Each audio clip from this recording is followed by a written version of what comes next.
الحمد لله وكفى وسلام على عباده الذين اصطفى أما بعد أعوذ بالله من الشيطان الرجيم بسم الله الرحمن الرحيم والله ولي المؤمنين سبحان ربك رب العزة عما يصفون وسلام على المرسلين والحمد لله رب العالمين اللهم صل على سيدنا محمد وعلى آل سيدنا محمد وبارک وسلم۔ اللہ رب العزت کے ہم پر ان گنت احسانات ہیں، ان میں سے ایک احسان تو یہ کہ اللہ رب العزت نے ہمیں انسان بنایا اور پھر ایمان عطا فرمایا۔ ایمان کا عطا کرنا اللہ رب العزت کی بڑی نعمتوں میں سے ایک ہے۔ پھر رب کریم نے ہمیں نبی علیہ الصلوۃ والسلام کی امت میں پیدا فرمایا۔ یہ وہ سعادت ہے جس کو حاصل کرنے کے لیے پہلی امتوں کے انبیاء دعائیں کرتے تھے۔ اللہ تعالیٰ نے ہمیں بن مانگے یہ نعمت عطا فرمائی۔ ہم جس قدر اللہ رب العزت کا شکر ادا کریں وہ کم ہے۔ پھر اللہ رب العزت نے ہمیں صحت سلامتی والا جسم عطا کیا۔ وہ بھی لوگ ہوتے ہیں جو ماں کے پیٹ سے جب پیدا ہوتے ہیں تو ان کی بینائی نہیں ہوتی۔ یہ بینائی والی نعمت کتنی قیمتی ہے جو اللہ تعالیٰ نے بن مانگے عطا فرمائی۔ ہمارے ایک حافظ تھے، حفظ مکمل کیا تو وہ ملنے کے لیے آئے، اور جب آئے تو کہنے لگے حضرت آج میں آپ سے ایک دعا کروانے کے لیے آیا ہوں۔ میں نے مسکرا کے کہا کہ حافظ صاحب آپ ماشاءاللہ جوان العمر ہیں، حفظ مکمل ہو گیا، اب آپ چاہتے ہوں گے کہ میری شادی کی دعا کر دیں۔ تو جب میں نے یہ کہا تو حافظ صاحب کی آنکھ سے آنسو آ گئے۔ میں بھی بہت سیریس ہوا۔ میں نے پوچھا حافظ صاحب کیا ہوا؟ کہنے لگے حضرت دعا یہ کروانا چاہتا ہوں کہ جس ہستی کو میں اپنی ماں کہتا ہوں آج تک میں اس کا چہرہ نہیں دیکھ سکا، آپ میرے لیے دعا کر دیں کہ اللہ مجھے ایک مرتبہ بینائی دے دے، میں ماں کا چہرہ تو دیکھ سکوں۔ اس وقت احساس ہوا کہ اے کریم آقا، آپ نے ہمیں جو بینائی والی نعمت عطا فرمائی یہ کتنی قیمتی ہے، اور ہم اس نعمت کو مس یوز کرتے ہیں اور غیر محرم کے اوپر استعمال کرتے ہیں۔ کتنے لوگ ہیں جو ماں کے پیٹ سے پیدا ہوتے ہیں اور وہ بچے بہرے ہوتے ہیں، وہ سن نہیں سکتے، اشاروں میں باتیں کرتے ہیں، اور جو بچہ بچپن سے بہرا ہو عام طور پہ وہ گنگا بھی ہوتا ہے، چونکہ وہ سن نہیں سکتا تو اس کی ویکیبلری نہیں ہوتی، وہ بول بھی نہیں سکتا۔ اللہ رب العزت نے ہمیں سماعت بھی عطا فرمائی، ہم بات سنتے بھی ہیں، بات کرتے بھی ہیں۔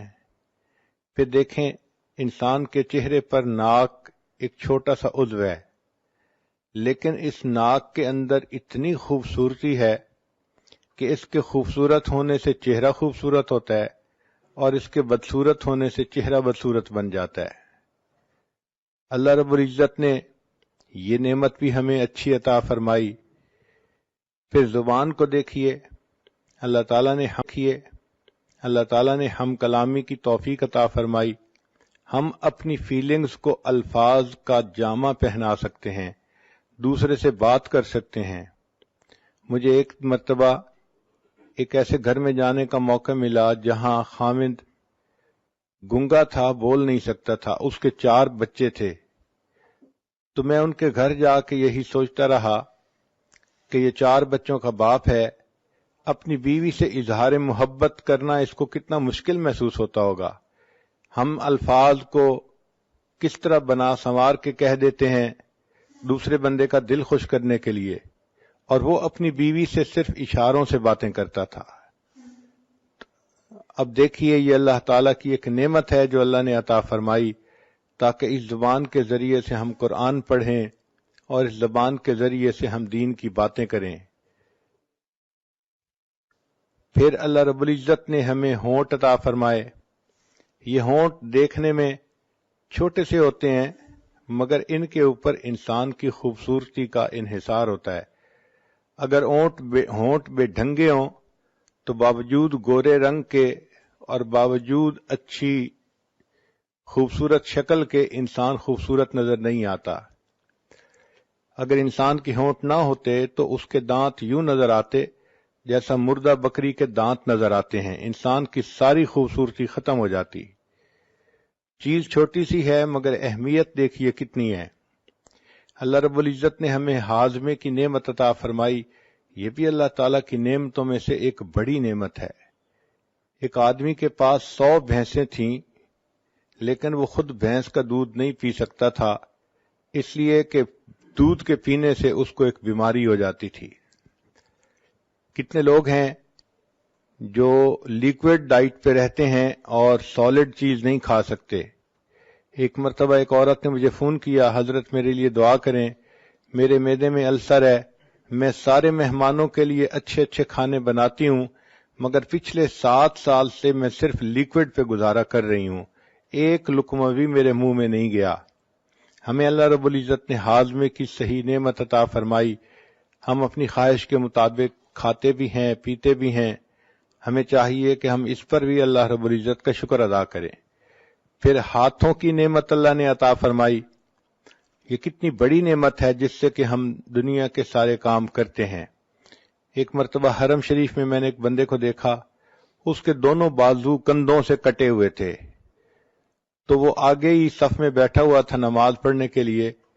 عجیب بات کہ میں یہی سوچتا رہا، یا اللہ اس کے دونوں بازو ہی نہیں ہیں، یہ اپنے کپڑے کیسے پہنتا ہوگا، یہ اگر واش روم جاتا ہوگا تو اپنی طہارت کیسے کرتا ہوگا، اللہ جب یہ سوتا ہوگا تو یہ رات کو اپنی رضائی کمبل کو کیسے سیدھا کرتا ہوگا۔ اس کے دونوں ہاتھ نہیں تھے۔ اس دن ایسی عجیب کیفیت ہوئی کہ میں بہت دیر اس بات پہ روتا رہا کہ اللہ آپ نے ہمیں یہ نعمتیں دیں، کاش کہ ان نعمتوں کو ہم آپ کی تعمیل میں استعمال کر سکتے۔ پھر ایسا بھی ہوتا ہے کہ بعض لوگوں کے پاؤں نہیں ہوتے، چنانچہ ایک صاحب کے پاس جوتے نہیں تھے، وہ ظہر کی نماز پڑھ کے جب نکلے تو ننگے پاؤں ان کو دھوپ پہ چلنا پڑا، پاؤں جل رہے تھے اور وہ اپنے دل میں یہ شکوہ کر رہے تھے کہ یا اللہ میں تو تیری نماز پڑھنے کے لیے مسجد میں آیا اور آپ نے مجھے جوتے بھی نہ دیے۔ ابھی ان کے دل میں یہ شکوے کی کیفیت تھی کہ انہوں نے دیکھا ایک نوجوان آ رہا ہے اور اس کے پاؤں ٹھیک نہیں ہیں، وہ بیساکھیوں کے بل چل کے آ رہا ہے، تو ان کے دل پہ چوٹ پڑی اور انہوں نے یہ دعا مانگی کہ یا اللہ میں تو جوتے کی وجہ سے رو رہا تھا اور یہ شخص تو اپنی ٹانگوں سے ہی محروم ہے، کم از کم آپ نے مجھے ٹانگیں تو دیں۔ تو ہم اس چیز کا احساس نہیں کرتے اللہ نے ہمیں کتنی نعمتوں سے نوازا ہے۔ چنانچہ ایک شاکر انسان کو چاہیے کہ اللہ رب العزت کی ان تمام نعمتوں کا شکر ادا کرے، ان اعضاء کو اللہ تعالیٰ کی فرما برداری میں استعمال کرے، شریعت کے مطابق اپنی زندگی بنائے۔ اللہ تعالیٰ عورت سے چاہتے ہیں کہ یہ اپنے فرض ادا کرے، اپنے خاوند کو خوش رکھے، بچوں کی تربیت کرے اور یہ اللہ تعالیٰ کی شکر گزار بندی بنے، اپنی عزت و ناموس کی حفاظت کرے۔ رب کریم نے فرشتوں کو پیدا کیا، ان کو عقل تو دی مگر شہوت نہیں دی۔ اللہ تعالیٰ نے جانوروں کو پیدا کیا، ان کو شہوت دی مگر عقل نہیں دی۔ انسان کو اللہ نے پیدا کیا، اس کو شہوت بھی دی عقل بھی دی، مگر کام یہ دیا کہ تم اپنی عقل کی وجہ سے اپنی شہوت کو کنٹرول میں رکھو۔ چنانچہ ہر انسان کو اور ہر جاندار کو اللہ تعالیٰ نے حفاظت کے لیے کچھ نہ کچھ عطا کیا ہے۔ ایک تو اللہ نے انسان کی حفاظت کے لیے فرشتوں کو متعین کیا۔ حدیث پاک میں آتا ہے اگر فرشتے انسان کی حفاظت نہ کرتے تو جن انسان کو دنیا میں زندہ ہی نہ رہنے دیتے۔ یہ اللہ کا فضل ہے کہ فرشتے انسان کی حفاظت کرتے ہیں اور اسے جنوں سے بچاتے ہیں۔ پھر اللہ رب العزت نے اپنی حفاظت کے لیے ہر چیز کو کچھ نہ کچھ عطا کیا۔ مثلا شہد کی مکھی کو ڈنک دیا، جو آدمی بھی شہد کے چھتے میں سے شہد نکالنا چاہے تو مکھی اس پر حملہ کرتی ہے۔ بچھو کو بھی ڈنک عطا کیا۔ اللہ تعالیٰ نے سانپ کو اپنے بچاؤ کے لیے زہر دیا۔ اللہ تعالیٰ نے شیر کو دانت دیے، اسی طرح ہپو کو بھی اللہ نے دانت عطا فرمائے۔ بکرے کو اللہ تعالیٰ نے سینگ عطا فرمائے، کوئی بکرے کے قریب جائے تو وہ سینگ سے اس کا مقابلہ کرتا ہے۔ بعض جانوروں کو اللہ تعالیٰ نے دم عطا کی، ہاتھی کو اللہ تعالیٰ نے سونڈ عطا کی، اونٹ کو اللہ تعالیٰ نے پاؤں کی مضبوطی عطا کی۔ چنانچہ ہم نے ایک ڈاکومنٹری میں دیکھا کہ ایک جراف تھا، اس کے اوپر شیر حملہ کرنے کے لیے بھاگا تو اس جراف نے اپنی پچھلی دونوں ٹانگوں سے اس زور سے لات ماری کہ شیر کی کھوپڑی ٹوٹ گئی۔ تو اللہ تعالیٰ نے اپنی حفاظت کے لیے ہر چیز کو کچھ نہ کچھ دیا ہے۔ اسی طرح گدھے کے قریب جائیں تو وہ بھی لات مارتا ہے اپنی حفاظت کی خاطر۔ کسی کو اللہ تعالیٰ نے کانٹے عطا کیے، چنانچہ ایک جانور ہے جس کے جسم پر لمبے لمبے کانٹے ہوتے ہیں، اس کو کوئی بھی نقصان دینے والی چیز آئے تو وہ کانٹے اس طرح پھیلا لیتا ہے کہ کوئی اس کو نقصان پہنچا ہی نہیں سکتا۔ کچھوے کو اللہ تعالیٰ نے ایک ہڈی عطا کی جو اس کے پورے جسم کے اوپر ہوتی ہے، جب وہ خطرہ محسوس کرتا ہے تو اس ہڈی کے نیچے چھپ جاتا ہے۔ اللہ تعالیٰ نے مچھلی کو سیلانیت عطا فرمائی، چنانچہ مجھے آج بھی یاد ہے کہ 5ویں کلاس کا طالب علم تھا تو میرے بھائی مجھے ایک مرتبہ دریا پر لے گئے، وہاں لوگ مچھلی پکڑ رہے تھے تو میرا بھی جی چاہا کہ میں مچھلی پکڑوں۔ چنانچہ ایک صاحب نے مچھلی پکڑی، کافی مناسب بڑی تھی، تو اس نے کہا کہ اچھا تم اسے پکڑ لو۔ جب میں نے اسے ہاتھ میں پکڑا تو مچھلی ہلی اور پانی میں چلی گئی، مجھے پتہ بھی نہیں چلا۔ پتہ چلا کہ وہ اتنی سلیپری تھی کہ اس کو پکڑنے کے لیے ذرا ٹیکنیک چاہیے تھی، اور مجھے چونکہ پتہ نہیں تھا میں نے اسے نرمی سے پکڑا تو وہ ہاتھ سے نکل گئی۔ مچھلی کی طرح ہاتھ سے نکل جانا یہ ایک ضرب المثل بن گئی ہے۔ اسی طرح ایک مچھلی ایسی بھی ہے کہ جو اپنی حفاظت کے لیے بجلی کا جھٹکا مارتی ہے۔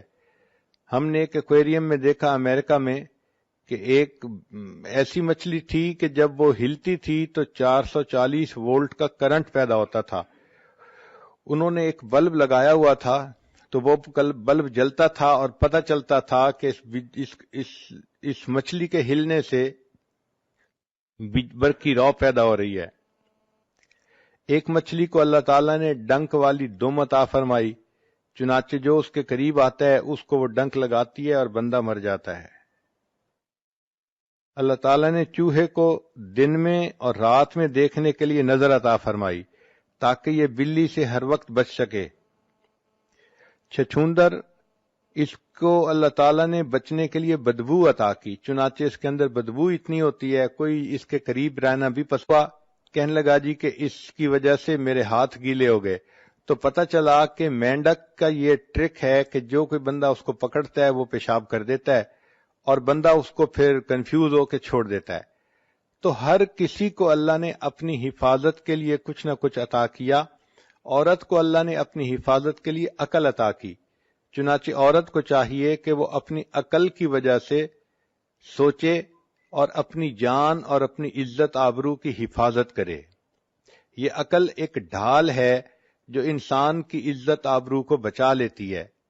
جو لڑکیاں عقل استعمال نہیں کرتی وہ بڑی جلدی غیر محرم بندوں کے سامنے شکار بن جاتی ہیں اور ان کا وکٹم بن جاتی ہیں۔ اللہ رب العزت نے عورت کو بہت خوبی دی ہے، کوئی مرد اس سے بات کرے اس کو بہت جلدی پتہ چلتا ہے کہ یہ کس اسٹیشن سے بول رہا ہے یا کس نیت سے بات کر رہا ہے۔ یہ سمجھ اور فہم عطا کرنے کا مقصد یہی تھا کہ چونکہ اس نے اپنی عزت و ناموس کی حفاظت کرنی تھی تو اللہ تعالیٰ نے اس کو اس معاملے میں بہت زیادہ فہیم بنایا کہ اس کو پتہ چل جاتا ہے کہ یہ غیر مرد مجھ سے کیا چاہتا ہے۔ اس لیے فرمایا کہ تم غیر مرد سے بات کرنے کا موقع پیش بھی آ جائے تو تم ذرا روکھے انداز میں بات کرو، آواز میں لوچ پیدا نہ کرو، ڈھیلی سریلی آواز بنا کے بات نہ کرو۔ فَيَطْمَعَ الَّذِي فِي قَلْبِهِ مَرَضٌ، ورنہ طمع کرے گا وہ بندہ جس کے دل کے اندر مرض ہوگی۔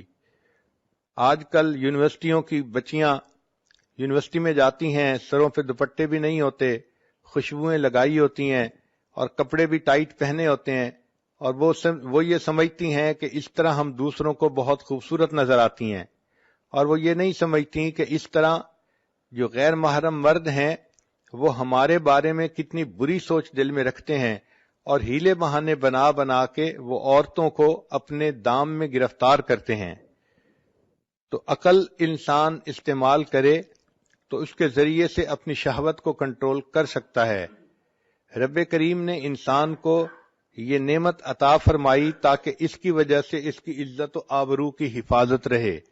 لہذا اب کوئی مرد گناہ کی دعوت کس طرح سے دے، مسکرا مسکرا کے دے یا میسیجز لکھے یا باتیں کرے، تو ایسی کسی چیز کی طرف التفات ہی نہیں کرنا چاہیے۔ آرزوئیں خون ہوں یا حسرتیں پامال ہوں، اب تو اس دل کو تیرے قابل بنانا ہے مجھے۔ دعا مانگنی چاہیے کہ اللہ تعالی جان عزت آبرو کی حفاظت کرنے میں مدد فرمائے۔ ایک بات ذہن میں رکھ لیجئے کہ نفسانی خواہشات کو انسان جتنا پورا کرے یہ اتنا اور زیادہ بڑھتی ہیں۔ ان کو ختم کرنے کا ایک ہی طریقہ ہے کہ ان کو نظر انداز کریں اور ان کے ختم ہونے کی اللہ سے دعا مانگیں۔ جب اللہ سے دعا مانگیں گی تو اللہ تعالیٰ بچا لیں گے۔ اسی لیے حضرت یوسف علیہ السلام نے کہا تھا کہ اے پروردگار عالم، اگر آپ مجھے نہیں بچائیں گے تو میں اس گناہ میں گر جاؤں گا۔ تو انسان اللہ سے دعا مانگے۔ عورت کو چاہیے کہ عشاء کے بعد 2 رکعت نفل پڑھ کے روزانہ اللہ سے یہ دعا مانگے، اے اللہ میری عزت و ناموس کی حفاظت رکھنا، مجھے کسی ایسی مشکل میں گرفتار نہ کرنا کہ جہاں میری عزت کو خطرہ ہو۔ ہم اللہ تعالیٰ سے مانگیں گے، اللہ تعالیٰ عطا فرمائیں گے۔ انسان اللہ تعالیٰ سے محبت کرتا ہے، اللہ تعالیٰ اس سے محبت کرتے ہیں۔ ایک بزرگ فرماتے ہیں کہ مجھے 4 چیزوں کو سمجھنے میں غلطی تھی، مگر قرآن پاک میں نے پڑھا تو مجھے پتہ چلا کہ میری غلطی کہاں کہاں پہ ہے۔ مثلا میں یہ سمجھتا تھا کہ میں اللہ سے محبت کرتا ہوں جس کی وجہ سے اللہ مجھ سے محبت کرتے ہیں، لیکن میں نے قرآن پاک میں پڑھا یحبہم ویحبونہ، تو تب مجھے پتہ چلا کہ اللہ تعالیٰ بندے سے پہلے محبت فرماتے ہیں اور اس کے نتیجے کے طور پہ بندے کے دل میں اللہ کی محبت پیدا ہوتی ہے۔ دوسری غلطی یہ تھی کہ میں یہ سوچتا تھا کہ انسان اپنے رب سے پہلے راضی ہوگا تو اس کے بدلے اللہ اس سے راضی ہوں گے۔ قرآن پاک پڑھا تو میری یہ غلطی بھی ختم ہو گئی۔ اللہ تعالیٰ فرماتے ہیں رضی اللہ عنہم ورضوا عنہ، اللہ ان سے راضی ہو گیا، وہ اللہ سے راضی ہو گئے۔ تو پہلے اللہ راضی ہوتا ہے، نتیجہ یہ ہوتا ہے کہ بندہ بھی پھر اپنے رب سے راضی ہو جاتا ہے۔ پھر ایک بات کہ انسان وہ فرماتے ہیں کہ میں یہ سمجھتا تھا کہ میں اللہ کو پہلے یاد کرتا ہوں پھر اللہ مجھے یاد کرتے ہیں، لیکن قرآن پاک پڑھا تو بتایا وما توفیقی الا باللہ، کہ میری توفیق تو اللہ ہی کی۔ تو ہم جو اللہ کو یاد کرتے ہیں تو اللہ پہلے یاد کرتا ہے، وہ توفیق دیتا ہے، تب ہم اللہ کو یاد کرتے ہیں۔ اس لیے ایک حدیث پاک میں آتا ہے کہ انسان کو اللہ تعالیٰ دن میں جو نعمتیں عطا فرماتے ہیں اس میں سب سے بہتر توفیق یہ ہوتی ہے کہ انسان کو اللہ اپنی یاد کی توفیق عطا فرما دے۔ چوتھی چیز جو فرماتے تھے کہ میری غلط فہمی تھی کہ میں سمجھتا تھا کہ میں توبہ پہلے کرتا ہوں پھر اللہ میری توبہ کو قبول کرتے ہیں۔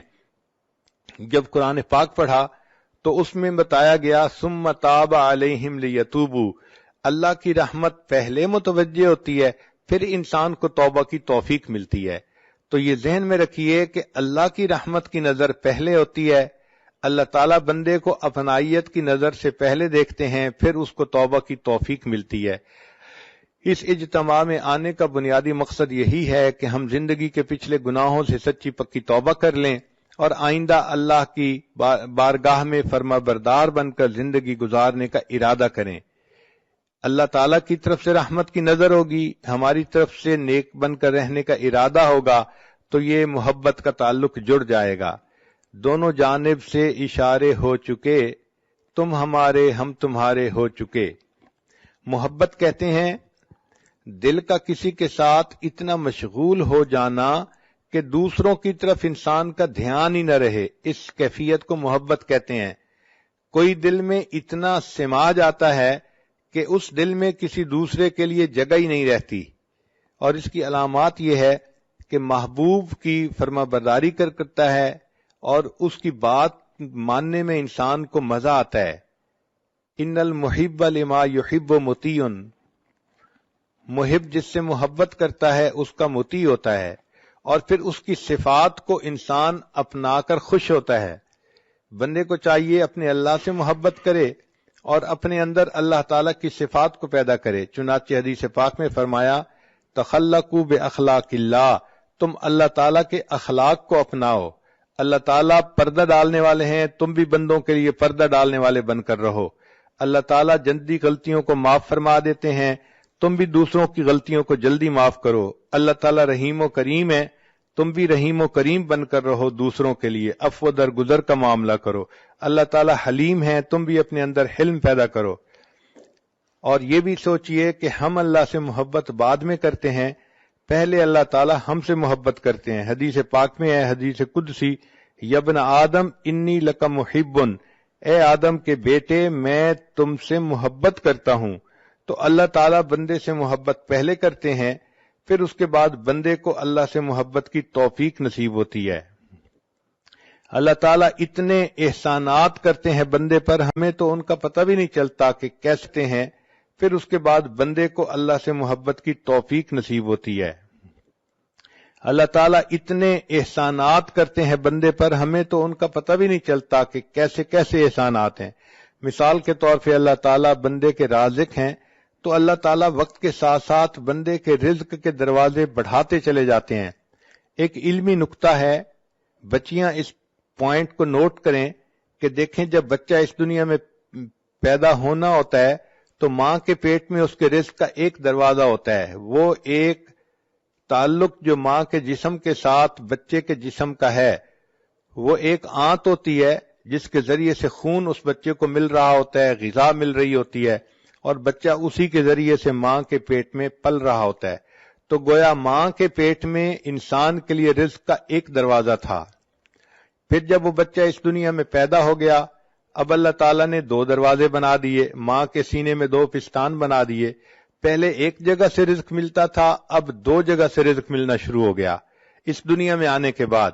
پھر بچہ تھا، ماں کا دودھ پیتا تھا، جب بچہ بڑا ہو گیا اور ماں کے دودھ کے علاوہ اب باقی چیزیں کھانے لگ گیا، اللہ تعالیٰ نے اس کے لیے رزق کے چار دروازے کھول دیے۔ ایک دروازہ لحمیات کا یعنی گوشت کا، ایک اجناس کا یعنی گندم روٹی چاول وغیرہ کا، اور ایک مشروبات کا کہ اللہ تعالیٰ نے انسان کے لیے وہ بھی اسرا، اور ایک ثمرات کا یعنی پھلوں کا۔ تو یہ چار طرح کا رزق انسان کو جوانی میں ملتا ہے۔ ماں کے پیٹ میں ایک راستہ تھا، جب پیدا ہوا اور بچہ تھا تو سینے سے دو راستے بن گئے، پھر جب بڑا ہوا تو اللہ نے چار راستے بنا دیے۔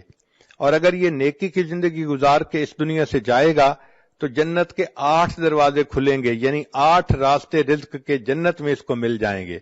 تو دیکھیے وقت کے ساتھ ساتھ اللہ تعالیٰ کس قدر اپنی نعمتیں اس بندے پر بڑھاتے چلے جاتے ہیں۔ بندے کو چاہیے کہ اپنے اللہ کا فرما بردار بن کر زندگی گزارے۔ اللہ تعالیٰ بہت رحیم و کریم ہے، وہ بندے کو اپنی نعمتوں میں خوش دیکھنا چاہتے ہیں، اپنے بندے کو محروم دیکھنا پسند نہیں کرتے۔ امام غزالی رحمۃ اللہ علیہ نے لکھا ہے کہ جب بندہ کوئی گناہ کرتا ہے تو اللہ تعالیٰ کی زمین چیختی ہے اور پکارتی ہے کہ اے اللہ اگر آپ مجھے اجازت دیں تو میں اس بندے کو نگل جاؤں۔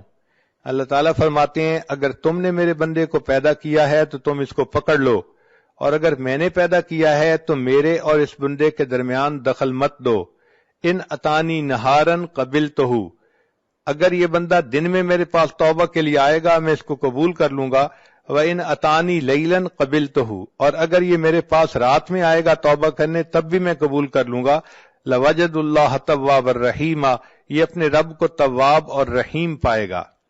تو اللہ تعالیٰ بندے کو عذاب دینا پسند نہیں فرماتے، صرف اس وقت عذاب دیتے ہیں جب بندہ سرکشی کرتا ہے۔ قرآن مجید میں اللہ تعالیٰ فرماتے ہیں بلا من کسب سیئۃ واحاطت بہ خطیئتہ فاولئک اصحاب النار، جس کسی نے گناہ کیا اور اس کی خطاؤں نے اس کا احاطہ کر لیا۔ اس کا مطلب یہ ہے کہ چھوٹی موٹی غلطی پہ اللہ تعالیٰ بندے کو رسوا نہیں کرتے، جب بندہ غلطیوں میں گھیر جاتا ہے اور 24 گھنٹے وہ غلطیوں ہی کے جو ہے نا اعمال کرتا رہتا ہے، اللہ فرماتے ہیں فَأُولَئِكَ أَصْحَابُ النَّارِ، یہ ہیں آگ میں جلنے والے لوگ۔ چنانچہ ہمیں چاہیے کہ ہم دنیا میں اپنے گناہوں کی اللہ تعالیٰ سے معافی مانگ لیں. قیامت کا دن ایسا دن ہوگا کہ جب ماں بھی کوئی ایک نیکی نہیں دے گی. ایک حدیث پاک ذرا توجہ کے ساتھ سنیے. قیامت کے دن ایک بندہ ہوگا جس کو اللہ کے سامنے پیش کیا جائے گا اور اس کے نام اعمال میں نیکیاں بھی ہوں گی، گناہ بھی ہوں گے، مگر اس کی ایک نیکی کم ہوگی، ایک گناہ زیادہ ہوگا. رب کریم فرمائیں گے اے میرے بندے، اگر تیرے پاس ایک نیکی اور ہوتی تو تیری نیکیاں اور گناہ برابر ہو جاتے، پھر میں اپنی رحمت سے تمہیں جنت بھیج دیتا. اب چونکہ تمہاری ایک نیکی کم ہے لہذا تم ایک نیکی کہیں سے لے کر آؤ. وہ بچہ، وہ نوجوان بڑے خوشی خوشی اپنے ماں باپ کی طرف جائے گا، اپنی ماں سے نیکی مانگے گا. ماں کہے گی کہ نہیں، میں نیکی ایک بھی نہیں دے سکتی. وہ بچہ کہے گا کہ دیکھیں میں جہنم میں چلا جاؤں گا، میرے اوپر رحم کھائیے، اور آپ کے پاس تو نیکیاں زیادہ ہیں. ماں کہے گی اگرچہ نیکیاں زیادہ ہیں لیکن میں تمہیں اس وقت ایک نیکی بھی نہیں دے سکتی. پھر وہ بندہ اپنی بیوی سے نیکی مانگے گا، بیوی بھی انکار کر دے گی. پھر اپنے بھائی سے مانگے گا، وہ بھی انکار کر دے گا. یوم یفر المرء من اخیہ و امہ و ابی و صاحبتہ و بنی، بیٹا بھی انکار کر دے گا. جب سب لوگ انکار کر دیں گے تو وہ بڑا ہی مایوس ہوگا کہ اتنے میرے لوڈ ون تھے اور آج ان کے پاس نیکیاں زیادہ بھی ہیں، یہ مجھے ایک نیکی دینے کے لیے تیار نہیں ہے. اتنے میں اس کو ایک بندہ ملے گا، وہ پوچھے گا تم کیوں رو رہے ہو؟ یہ کہے گا ایک نیکی کم ہے اس وجہ سے میں رو رہا ہوں اور مجھے کوئی نہیں دے رہا. وہ کہے گا اچھا مجھ سے ایک نیکی لے لو. تو جب وہ نیکی دینے کے لیے تیار ہو جائے گا تو قیامت میں اعلان کیا جائے گا کہ ایک بندے نے اس کو ایک نیکی دے دی جس کی وجہ سے نیکی اور گناہ برابر ہو گئے اور اللہ نے اپنی رحمت سے اس کے لیے جنت کا فیصلہ کر دیا. جب یہ اعلان ہوگا اللہ تعالیٰ پوچھیں گے اے جبریل یہ کیا معاملہ ہے، کیسا اعلان ہے؟ جبریل علیہ السلام کہیں گے اللہ آپ کے ایک بندے نے اپنی ایک نیکی دوسرے کو دے دی. اللہ تعالیٰ اس نیکی دینے والے کو بلائیں گے اور فرمائیں گے کہ تو کیسا سخی ہے کہ آج کے دن تو نیکی دوسرے کو دے رہا ہے. وہ کہے گا یا اللہ میرے نام اعمال میں ایک ہی نیکی تھی اور کوئی تھا ہی نہیں، اور میں نے تو جہنم جانا ہی تھا، میں نے سوچا میں تو جا ہی رہا ہوں، چلو میری نیکی دینے سے یہ بچ جاتا ہے تو میں اس کو بچا لوں. اللہ فرمائیں گے اچھا اگر تو نے اپنی سخاوت دکھائی تو میں اس بات کا زیادہ مستحق ہوں کہ میں اپنی سخاوت دکھاؤں، مجھ جیسا سخی کوئی نہیں، چلو میں نے تمہیں بھی جنت عطا فرما دی اور اس بندے کو بھی جنت عطا فرما دی. رب کریم تو اتنے مہربان ہیں کہ بندے کے لیے بخشش کے بہانے ڈھونڈتے ہیں. چنانچہ ہمیں چاہیے کہ ہم اللہ تعالیٰ کو اپنا دوست بنائیں. جو قرآن مجید کی آیت پڑھی ہے واللہ ولی المؤمنین، اللہ دوست ہیں ایمان والوں کے.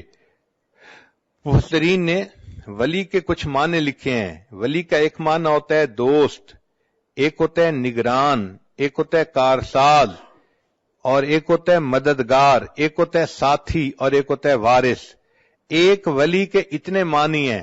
گویا جو اللہ کو اپنا ولی بنائے گا تو وہ دوست بھی اللہ کو بنائے گا، مددگار بھی، ساتھی بھی، وارث بھی. ہم اگر اللہ کو اپنا ولی بنا لیں گے تو اللہ تعالیٰ پھر ہمارے مشکلات کو آسان بھی فرما دیں گے. دوست اپنے دوست کی مشکلات کا خیال رکھتا ہے. کہتے ہیں کہ ایک ہاتھی نشین تھا اور اس نے کسی غریب کے ساتھ دوستی کر لی تو غریب نے کہا کہ نہیں میں آپ سے دوستی نہیں کر سکتا. ہاتھی نشین نے پوچھا کیوں نہیں کر سکتا؟ اس نے کہا کہ اس لیے کہ میرا گھر چھوٹا سا ہے، تو ہاتھی پہ چڑھ کے آئے گا تو میرے گھر میں تو داخل بھی نہیں ہو سکتا. تو ہاتھی نشین نے مسکرا کے کہا سنو میں جس کو اپنا دوست بناتا ہوں پھر اس کا مکان اونچا بھی بنوا دیا کرتا ہوں تاکہ میرا ہاتھی وہاں جا سکے. تو اللہ تعالیٰ کو جب بندہ دوست بناتا ہے اللہ تعالیٰ اس بندے کے دنیا آخرت کے کاموں کو سنوار دیتے ہیں. اللہ تعالیٰ ہی اس بات کا مستحق ہے کہ ہم اس کو اپنا دوست بنائیں. نوجوان بچیاں یہ بات ذہن میں بٹھا لیں. ان کے ذہنوں میں یہ ہوتا ہے میرا کوئی دوست نہیں، میں اکیلی ہوں، میں تنہا ہوں، میں مس کرتی ہوں. وہی دیکھیے اللہ کو دوست بنائیے. جب اللہ کو دوست بنائیں گی تو پھر کسی کو مس کرنے کی ضرورت بھی نہیں ہوگی. ہوا معکم اینما کنتم، وہ پروردگار تمہارے ساتھ ہوگا تم جہاں کہیں بھی ہوگے. اور جتنا اللہ تعالیٰ وفا کرتے ہیں اتنا کوئی دوسرا وفا نہیں کر سکتا. اس لیے مخلوق کو دوست بنائیں گی تو مخلوق سے بے وفائی دیکھیں گی. مخلوق مطلب کی ہوتی ہے، مطلب نکلا اور تو کون اور میں کون ناواقف ہو جاتے ہیں. اللہ تعالیٰ کو دوست بنائیے. جس نے اللہ کو دوست بنا لیا اللہ تعالیٰ اس بندے کے دنیا آخرت کے کاموں کو سنوار دیتے ہیں. تو آج کی اس مجلس میں یہ بات اپنے ذہنوں میں بٹھا لیجئے کہ محبت کے قابل فقط اللہ کی ذات ہے. مرنے والوں سے اور ڈھلنے والوں سے محبت کیا کرنی. عشق با مردہ نباشد پائیدار، عشق را با حی و با قیوم دار. مولانا روم رحمت اللہ فرماتے ہیں کہ مرنے والوں سے اور ڈھلنے والوں سے کیا محبت کرنی. اگر کرنی ہی ہے تو محبت اس سے کرو جو حی و قیوم ہے، ہمیشہ زندہ رہنے والا اور باقی رہنے والا ہے. تو انسان اگر اللہ سے تعلق جوڑتا ہے تو اللہ تعالیٰ اس بندے کے ساتھ نبھا کے دکھاتے ہیں. تو ہم اللہ کو اپنا دوست بنائیں. چنانچہ حضرت موسیٰ علیہ السلام کے پاس بنی اسرائیل کے لوگ آئے. اے اللہ کے نبی علیہ السلام، بڑا عرصہ ہوا بارش نہیں ہوئی، پانی کی قلت ہے اور جانور بھی پریشان ہیں، انسان بھی پریشان ہے، آپ دعا کیجئے. حضرت موسیٰ علیہ السلام نے فرما دیا کہ اچھا، ساری قوم کے لوگ باہر ویرانے میں آئیں اور میں دعا کرواؤں گا. چنانچہ حدیث پاک میں آتا ہے کہ 70,000 لوگ اکٹھے ہوئے. حضرت موسیٰ علیہ السلام نے خوب دعا مانگی، اللہ تعالیٰ سے گڑ گڑا کے فریاد کی، مگر بارش کے کوئی آثار نہیں تھے. جب کافی دیر دعا کرنے کے بعد بھی بارش نہ ہوئی تو موسیٰ علیہ السلام نے پوچھا، اے اللہ، آپ کا ایک نبی آپ سے اپنی امت کے ساتھ مل کے دعا کر رہا ہے اور آپ کی طرف سے قبولیت کے آثار ظاہر نہیں ہو رہے. رب کریم نے فرمایا کہ اس قوم کے اندر ایک بندہ ہے جو 40 سال سے میرے ساتھ لڑائی کر رہا ہے گناہ کے ذریعے سے، یعنی وہ گناہ کر کے میرے ساتھ گویا لڑائی میں لگا ہوا ہے اور اس کی وجہ سے میں بارش نہیں برسانا چاہتا. تو حضرت موسیٰ علیہ السلام کو اس بات پہ بڑا تعجب ہوا. انہوں نے اعلان کیا، اے لوگو، تمہارے اندر ایک ایسا بندہ ہے کہ جو 40 سال سے ایک گناہ میں مبتلا ہے اور اللہ تعالیٰ اتنے ناراض ہیں کہ اس کی موجودگی میں بارش نہیں دینا چاہتے. میں اس بندے سے کہتا ہوں کہ وہ یہاں سے نکل جائے اور اس کی وجہ سے دوسروں پر جو مصیبت آئی ہوئی ہے وہ ٹل جائے. حضرت موسیٰ علیہ السلام نے جیسے ہی یہ اعلان کیا تو تھوڑی دیر کے بعد بارش ہونے لگ گئی. حضرت موسیٰ علیہ السلام بڑے حیران کہ کوئی بندہ باہر نکلا بھی نہیں اور بارش بھی شروع ہو گئی، اور اللہ تعالیٰ فرماتے ہیں کہ اس بندے میں ایک بندہ ہے جو میرے ساتھ گناہ کے ذریعے جنگ میں لگا ہوا ہے. تو رب کریم صلی اللہ علیہ وسلم سے پوچھا کہ یا اللہ، یہ بارش کیسے ہوئی؟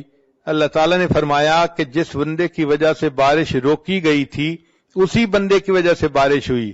اے اللہ، اس کی وجہ سے بارش کیسے ہوئی؟ فرمایا کہ جب آپ نے اعلان کیا اس بندے نے اپنے دل میں سوچا کہ اے اللہ، اگر میں اس وقت لوگوں سے باہر نکل جاؤں گا تو میری رسوائی ہوگی، میں کسی کو چہرہ دکھانے کے قابل نہ رہوں گا. اے کریم آقا، آسیتک 40 سنۃ فامہلتنی، میں نے 40 سال آپ کی نافرمانی کی، آپ نے مجھے ڈھیل دے دی. جئتک تقیا فقبلنی، اے اللہ، کہنے لگا جی کہ اس کی وجہ سے میرے ہاتھ میرے ہاتھ گیلے ہو گئے. تو پتہ چلا کہ مینڈک کہنے لگا جی کہ اس کی وجہ سے میرے ہاتھ کہنے لگا جی کہ اس کی وجہ کہنے لگا جی کہ اس کی وجہ سے میرے ہاتھ کہنے لگا جی کہ اس کی وجہ سے میرے ہاتھ کہنے لگا جی کہ اس کی وجہ کہنے لگا جی کہ اس کی وجہ سے میرے کہنے لگا جی کہ اس کی وجہ کہنے لگا جی کہ اس کی وجہ سے میرے ہاتھ کہنے لگا جی کہ اس کی وجہ سے میرے ہاتھ گیلے ہو گئے. تو پتہ چلا کہ مینڈک کہنے لگا جی کہ اس کی وجہ سے میرے ہاتھ کہنے لگا جی کہ اس کی وجہ کہنے لگا جی کہ اس کی وجہ کہنے لگا جی کہ اس کی وجہ سے میرے ہاتھ کہنے لگا جی کہ اس کی وجہ سے میرے ہاتھ کہنے لگا جی کہ اس کی وجہ سے میرے کہنے لگا جی کہ اس کی وجہ سے میرے ہاتھ کہنے لگا جی کہ اس کی وجہ تھے. اتنے اس کے خزانے تھے، گوڈاؤن تھے. چنانچہ جب بنی اسرائیل پر زکوٰۃ کا حکم آیا تو حضرت موسیٰ علیہ السلام نے اعلان فرمایا کہ زکوٰۃ ادا کی جائے. قارون کو کہا کہ وہ بھی زکوٰۃ دے. قارون اس بات پہ بہت زیادہ غصے میں آ گیا کہ مال میرا ہے اور میں موسیٰ علیہ السلام کے کہنے پر لوگوں میں کیوں لٹا دوں. اب غصے کی وجہ سے وہ چاہتا تھا کہ میں کوئی ایسا کام کروں کہ مجھے زکوٰۃ نہ دینی پڑے. اپنے دوستوں میں بیٹھ کے اس نے مشورہ کیا. چنانچہ دوستوں نے اس کو مشورہ کیا کہ تم کوئی ایسا کام کرو کہ جس کی وجہ سے موسیٰ علیہ السلام کی عزت خراب ہو جائے اور وہ لوگوں کی نظر سے گر جائیں، پھر آپ کہنا کہ میں ان کی بات نہیں مانتا. چنانچہ اس نے ایک عورت کے ساتھ رابطہ کیا اور اس کو کہا کہ میں تمہیں اتنے اتنے پیسے دوں گا، تم مجمع میں کھڑے ہو کے الزام لگا دینا کہ موسیٰ علیہ السلام نے میرے ساتھ حرام کاری کی ہے. چنانچہ عورت اگرچہ سمجھدار ہوتی ہے مگر ایموشنلی بہت جلدی پھسل جاتی ہے. وہ عورت مال کے چند ٹکوں کی خاطر پھسل گئی اور کہنے لگی بہت اچھا. چنانچہ ایک مجلس تھی جس میں حضرت موسیٰ علیہ السلام بھی تھے، بنی اسرائیل کے لوگ بھی تھے. وہاں پر وہ عورت کھڑی ہوئی اور کہنے لگی لوگوں میں آپ لوگوں کو ایک بات کہنا چاہتی ہوں. چنانچہ وہ یہ بات کہنا چاہتی تھی مگر اللہ تعالی مددگار ہیں. حضرت موسیٰ علیہ السلام کا روب ایسا تھا کہ وہ کوئی بات نہ کر سکی اور کہنے لگی کہ بھئی مجھے تو قارون نے پیسے دینے کا وعدہ کیا تھا اور یہ کہا تھا کہ تم موسیٰ علیہ السلام پر بہتان لگا دو، اور موسیٰ علیہ السلام نے تو میرے ساتھ کوئی ایسا کام نہیں کیا، وہ تو بالکل پاک ہیں اور صاف ہیں. جب حضرت موسیٰ علیہ السلام کو پتہ چلا کہ قارون نے مجھے پبلکلی انسلٹ کرنے کے لیے ایسی حرکت کی تو موسیٰ علیہ السلام کو بہت جلال آیا. اللہ تعالیٰ سے دعا کی اے اللہ آپ مہربانی فرما دیجئے اور اس میری تکلیف کو دور کر دیجئے. رب کریم نے فرمایا کہ اے میرے پیارے موسیٰ علیہ السلام میں نے تھوڑی دیر کے لیے زمین کو تمہارے ماتحت کر دیا، جو حکم آپ زمین کو دیں گے وہ حکم زمین مانے گی. چنانچہ موسیٰ علیہ السلام نے حکم دیا اے زمین قارون کو نگل جا. قارون تیسرا حصہ زمین کے اندر دھنس گیا. پھر وہ پکارنے لگا، موسیٰ علیہ السلام سے معافیاں مانگنے لگا. موسیٰ علیہ السلام نے دوبارہ زمین کو کہا تو وہ 2/3 زمین کے اندر دھنس گیا. پھر معافیاں مانگنے لگا. حضرت موسیٰ علیہ السلام اتنے جلال میں تھے، تیسری مرتبہ حکم دیا اے زمین اس کو نگل جا. چنانچہ قارون کو زمین نگل گئی اور قارون زمین میں دھنستا چلا جائے گا. چنانچہ جب قارون دھس گیا اللہ تعالیٰ نے موسیٰ علیہ السلام کی طرف وحی بھیجی اے میرے پیارے موسیٰ علیہ السلام جب آپ نے زمین کو حکم دیا اس کو نگل جا، زمین نگل رہی تھی، اس وقت وہ آہ و فریاد کر رہا تھا، معافیاں مانگ رہا تھا، مگر آپ نے اس کی ایک نہ سنی اور اس کو آپ نے پورا کا پورا زمین کے اندر دھسا دیا. اے میرے پیارے موسیٰ علیہ السلام اگر وہ اس وقت مجھ سے فریاد کرتا تو میں پروردگار اس وقت بھی اس کی اس فریاد کو قبول کر لیتا اور اسے معاف کر دیتا.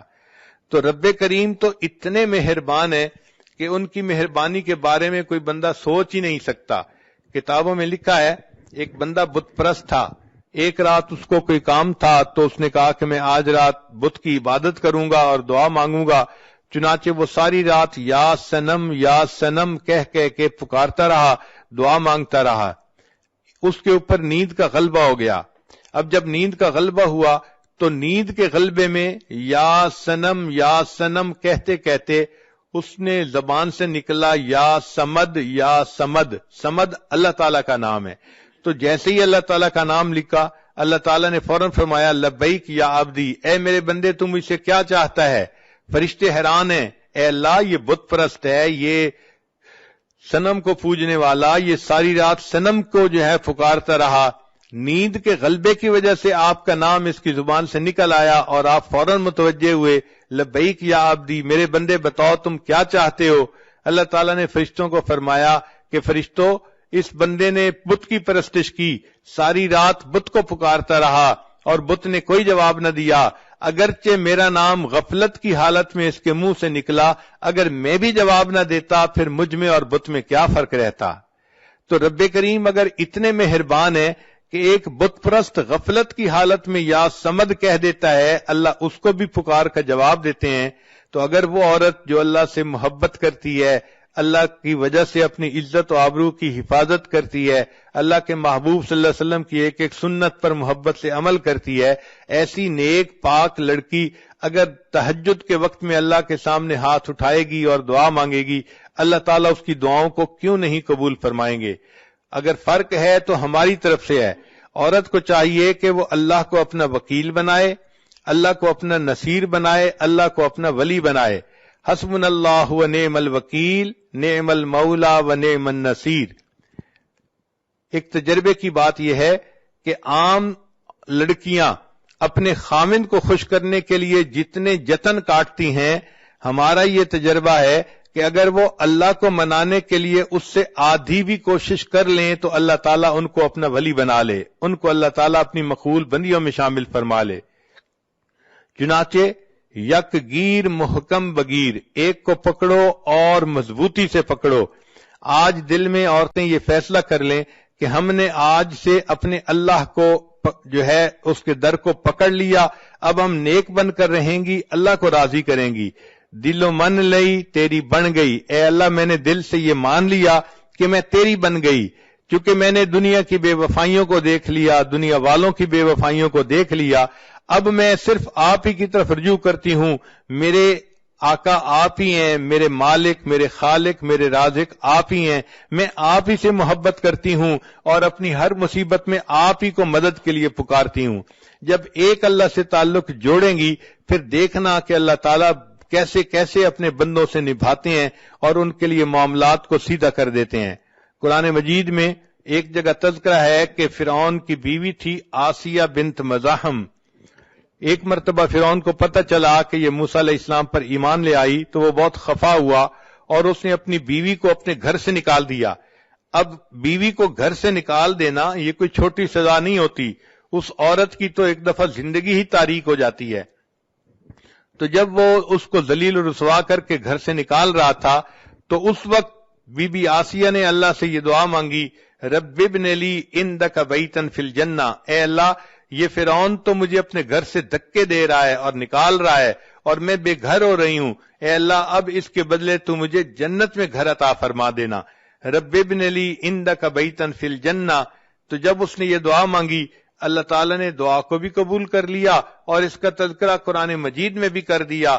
آج بھی عورتیں یہ آیات پڑھتی ہیں قرآن پاک میں کہ ایک بندی نے دعا مانگی تھی، اللہ نے اس کو اس کے بدلے جنت میں گھر کا وعدہ فرما دیا تھا۔